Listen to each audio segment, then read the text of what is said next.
আজকে রেসিপি তাহলে শুরু করা যাক। প্রথমেই দেখতে পাচ্ছ আলুগুলো আমি খোসা ছাড়িয়ে দুটুকরো করে নিয়েছি, আর কাঁচকলাগুলো দুটুকরো করে নিয়েছি। আমি ভালো করে দুবার জলে ধুয়ে নিয়ে প্রেশার কুকারে কিছুটা জল দিয়ে আমি এগুলো সেদ্ধ করতে দিয়ে দেবো। দুটো সিটি পড়া পর্যন্ত ওয়েট করব। প্রেশার কুকারটা হালকা ঠান্ডা হওয়ার পর আমি খুলে নিচ্ছি। এখানে যে আলু আর কাঁচকলাগুলো সেদ্ধ দিয়েছিলাম সেগুলো আমি ঢেলে নিচ্ছি। জলটা ভালো করে ঝরিয়ে নিয়ে আমি আলু আর কাঁচকলাগুলো তুলে নেবো একটা প্লেটের মধ্যে আলাদা করে। এখানে হচ্ছে কাঁচকলা সেদ্ধ করা আছে, আলু সেদ্ধ করা আছে, খোসা ছাড়িয়ে নিয়েছি। এখানটা নিয়েছি কুচো করা কাঁচা লঙ্কা, এখানে পরিমাণ মতো চিনি, এখানে ভাজা মশলা, এটা হচ্ছে হলুদ গুঁড়ো, ধনে গুঁড়ো, জিরে গুঁড়ো আর স্বাদ মতো নুন। এটা আমি একসাথে সব মাখবো। আগে আমি কাঁচকলাটা ভালো করে হালকা করে মেখে নেব, তারপরে সব মশলা দিয়ে একে একে মাখবো। তো আমার এখানে কাঁচকলাটা ভালো করে মাখা হয়ে গেছে।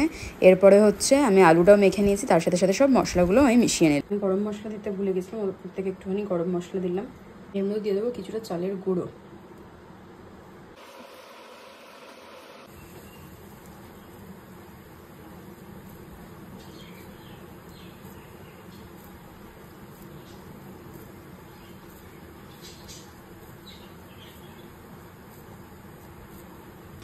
এখানে মশলার সাথে আলু আর কলা এগুলো ভালো করে মেখে নেওয়া হয়েছে। তো এবার আমি একটা শেপে গোল করছি। তো আপনারা যেরকম শেপ আপনাদের পছন্দ সেরকমভাবে করতে পারবেন। তো আমি গোল শেপেই করছি, করে আমি একটা প্লেটের মধ্যে সব রেডি করে রাখবো। তারপরে আমি সেটা তেলের মধ্যে ভাজতে দেবো। তো আমি এখানে তেলও গরম করতে বসিয়ে দিয়েছি। তো তেল গরম হয়ে গেছে, একে একে আমি সব কোপ্তাগুলো ভেজে তুলে নেবো একটা একটা করে। যতক্ষণ কোপ্তাগুলো ভাজা হচ্ছে ততক্ষণ আমি মশলা রেডি করে নিই। এখানে দিয়ে দিয়েছি আদা, টমেটো আর গোটা জিরে, আর এখানে দিয়ে দিলাম হচ্ছে কিছুটা জল, দিয়ে আমি মশলাটা রেডি করে নেব। মশলা আমার এখানে রেডি হয়ে গেছে, আর আমার একদিকে যে কোপ্তাগুলো ভাজতে দিয়েছিলাম সেগুলোও ভাজা হয়ে গেছে। আমি কাঁচকলার যে বড়াগুলো বানিয়েছি কোপ্তা বানানোর জন্য, সেগুলো দেখো কত মুচমুচে হয়েছে।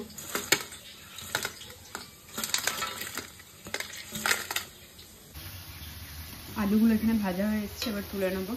ভাজা আলু আর এদিকে কোপ্তাগুলো এ করা আছে, আর এই যে আমার মশলা রেডি। কোপ্তা ভেজে রাখার যে তেলটা ছিল সেই তেলের মধ্যেই আমি গোটা জিরে, একটা হচ্ছে শুকনো লঙ্কা আর তেজপাতা আমি ফোড়নে দিয়েছিলাম। তারপরে যে মশলাটা করে রেখেছিলাম সেটা দিয়ে ভালো করে নাড়িয়ে চাড়িয়ে নিলাম।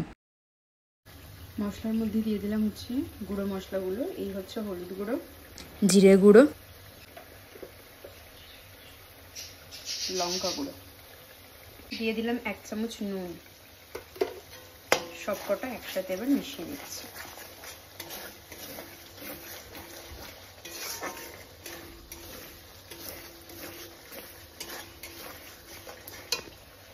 দিয়ে দিলাম কিছুটা চিনি।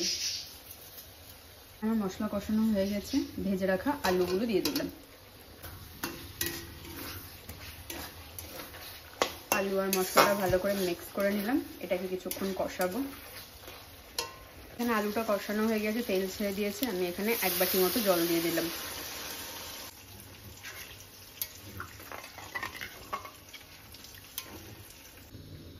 এখানে জল ঢেলে দিয়েছি। এবার এর মধ্যে ঢাকা দিয়ে আলুটা সেদ্ধ হওয়ার জন্য কিছুক্ষণ রাখবো। এখানে ঢাকনাটা খুলে দেখি। ঢাকনাটা খুলে দেখলাম আলুটা সেদ্ধ হয়েছে কিনা।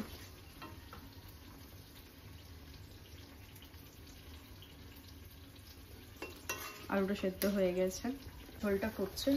ওর মধ্যে কোপ্তাগুলো দিয়ে দিলাম। একটুখানি ফুটিয়েই নামিয়ে নেবো। এমনিতে কোপ্তাগুলো ঝোল টেনে নেবে অনেকটা। ঝোলটা ফুটতে ফুটতে দিয়ে দিলাম হচ্ছে গরম মশলা। গরম মশলা তো দেওয়া হয়ে গেছে। এবারে দেবো হচ্ছে একটু ঘি। এই ঘিটা দিলে টেস্টটা খুব ভালো হয়। ঘি, গরম মশলা দেওয়া হয়ে গেছে, চিনি তো আগেই দিয়ে দিয়েছিলাম। এবার গ্যাসটা বন্ধ করে দেবো। এই হয়ে গেল আমাদের ফাইনালি কাঁচকলার কোপ্তা। আমি এখানে নিয়েছি কাঁচকলার খোসা সেদ্ধ করা, এখানে কাঁচা লঙ্কা, আদা কুচানো আর রসুন। আমি এগুলো সব একসাথে মিক্সচারে পেস্ট করে নেবো, একটা থিক পেস্ট। আমি মিক্সার গ্রাইন্ডারে সব কাঁচকলার খোসাগুলো দিয়ে দিচ্ছি।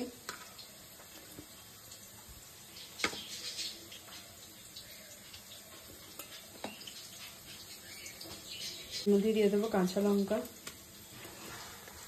রসুন, আর এই আদাটা। একটু জল দেবো। এখানে পেস্টটা রেডি হয়ে গেছে। কড়াটা গরম করতে দিয়েছি, আর কড়া গরমও হয়ে গেছে। এতে দিয়ে দেবো কিছুটা তেল। তেল দিয়ে দিলাম আমি। তেলটা একটু গরম হোক, এর মধ্যে দেবো হচ্ছে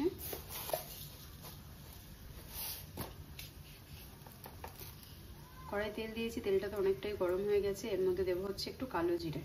এই যে কালো জিরে। কাঁচকলার যে খোসাটা বেটে রেখেছিলাম সব কিছু দিয়ে, সেটা এবার এতে দিয়ে দেবো।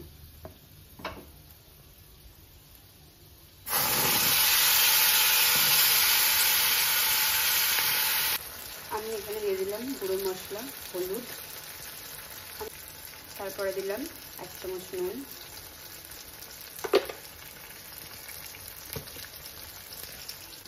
আর এখানে দিলাম একটু চিনি। সব কিছু একসাথে দেওয়া হয়ে গেছে, এটাকে আমি একটু নেড়ে নেব। এই মিক্সচারটা এইভাবে নেড়ে যেতে হবে কিছুক্ষণ পরপর, না হলে এটা নিচে লেগে পুড়ে যাবে। এটা যতক্ষণ না শুকাচ্ছে এইভাবেই কন্টিনিউয়াসলি করতে হবে। আজকে তো আমি আপনাদেরকে দুটো রেসিপি একসাথে দেখালাম। যদি ভিডিওটা ভালো লেগে থাকে তাহলে লাইক, কমেন্ট, শেয়ার করে তার সাথে সাবস্ক্রাইব করে আমার পাশে থাকবেন এভাবেই।